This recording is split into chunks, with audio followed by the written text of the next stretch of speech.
आप सभी को नमस्ते। आज की इस कक्षा में हरियाणा गौवंश संरक्षण तथा गौसंवर्धन अधिनियम 2015 एक्ट नंबर 20 के छोटे प्रश्नों का अभ्यास करते हैं।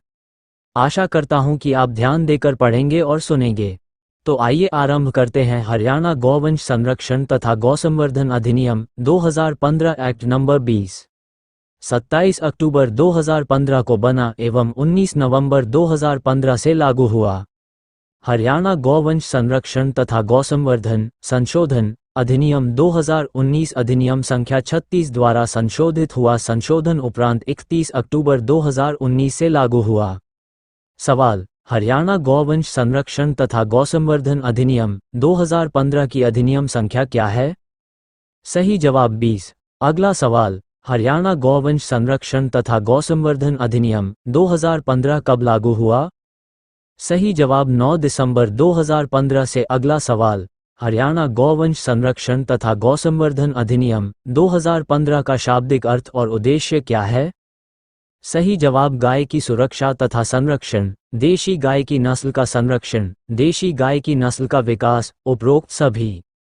अगला सवाल: हरियाणा गौवंश संरक्षण तथा गौसंवर्धन अधिनियम 2015 का संशोधन सन व अधिनियम संख्या क्या है?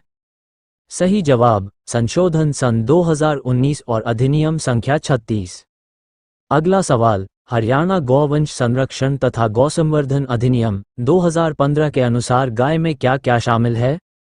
सही जवाब सांड, बैल, वृषभ, बछिया या बछड़ा, उपरोक्त सभी। अगला सवाल: हरियाणा गौवंश संरक्षण तथा गौसंवर्धन अधिनियम 2015 के अनुसार गाय का वध करना किस धारा में प्रतिषेध है? सही जवाब धारा 3 में। अगला सवाल: हरियाणा गौवंश संरक्षण तथा गौसंवर्धन अधिनियम 2015 के अनुसार पंजीकृत पशु चिकित्सा व्यवसायी से अनुमति प्राप्त करके मृत गाय की खाल उतारना किस धारा में अपराध न होकर अपवाद माना जाएगा? सही जवाब धारा 4 में। अगला सवाल: ये जानते हुए कि गाय का वध किया जाएगा या उसके वध किए जाने की संभावना है, तो गाय का निर्यात नहीं करेगा। ये हरियाणा गौवंश संरक्षण तथा गौसंवर्धन अधिनियम 2015 की किस धारा में वर्णित है? सही जवाब धारा 5 में। अगला सवाल: गाय का निर्यात करने का इच्छुक कोई व्यक्ति हरियाणा गौवंश संरक्षण तथा गौसंवर्धन अधिनियम 2015 की किस धारा में परमिट के लिए आवेदन करेगा? सही जवाब धारा 6 में। अगला सवाल: उस राज्य के लिए कोई परमिट जारी नहीं किया जाएगा जहां कानूनी तौर से गाय के वध पर पाबंदी नहीं है। ये हरियाणा गौवंश संरक्षण तथा गौसंवर्धन अधिनियम 2015 की किस धारा में वर्णित है? सही जवाब धारा 6(4) में। अगला सवाल: सरकार को लोकहित में गाय के निर्यात के लिए विशेष परमिट जारी करने की शक्ति होगी। यह हरियाणा गौवंश संरक्षण तथा गौसंवर्धन अधिनियम 2015 की किस धारा में वर्णित है? सही जवाब धारा 7 में। अगला सवाल: कोई व्यक्ति गौमांस या गौमांस उत्पादों का विक्रय नहीं करेगा। ये हरियाणा गौवंश संरक्षण तथा गौसंवर्धन अधिनियम 2015 की किस धारा में वर्णित है?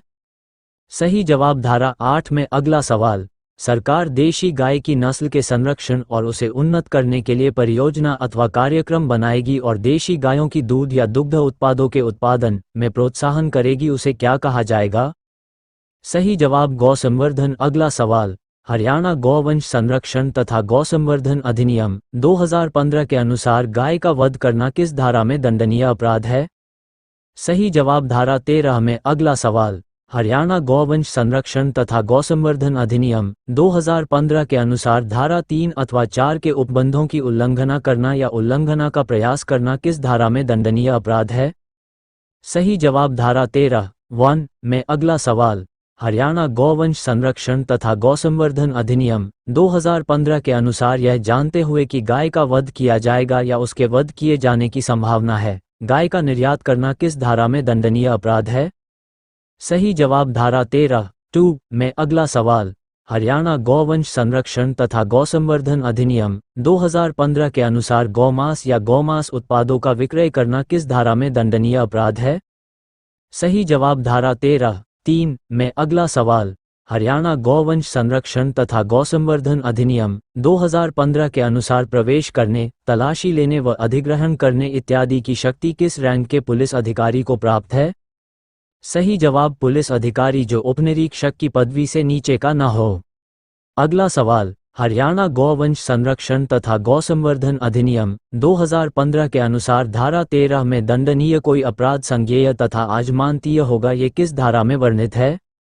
सही जवाब धारा 15 में। अगला सवाल, हरियाणा गौवंश संरक्षण तथा गौसंवर्धन अधिनियम 2015 के अनुसार प्रवेश करने, अभिग्रहण करने इत्यादि की शक्ति किस धारा में दी गई है? सही जवाब धारा 16 में। अगला सवाल, हरियाणा गौवंश संरक्षण तथा गौसंवर्धन अधिनियम 2015 के अनुसार अपराध में प्रयोग किया गया कोई वाहन जब्त करने की शक्ति किस धारा में वर्णित है? सही जवाब धारा 16 में। अगला सवाल, हरियाणा गौवंश संरक्षण तथा गौसंवर्धन अधिनियम 2015 के अनुसार अपराध में प्रयुक्त वाहन किस प्रक्रिया के अनुसार जब्त किया जाएगा, ये किस धारा में वर्णित है? सही जवाब धारा 17 में। अगला सवाल, हरियाणा गौवंश संरक्षण तथा गौसंवर्धन अधिनियम 2015 के अनुसार अपराध में प्रयोग किए गए वाहन को जब्त करने आदेश किसके द्वारा जारी किया जाएगा?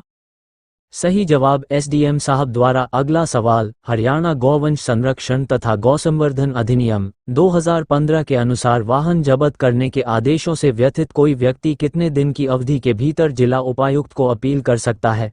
सही जवाब आदेश की तिथि से 30 दिन की अवधि के अंदर। ध्यान से पढ़ने के लिए धन्यवाद। आप लोग इसे 3-4 बार दोहराए तो ये अच्छी तरह याद हो जाएंगे और परीक्षा में अच्छे नंबर प्राप्त कर पाएंगे।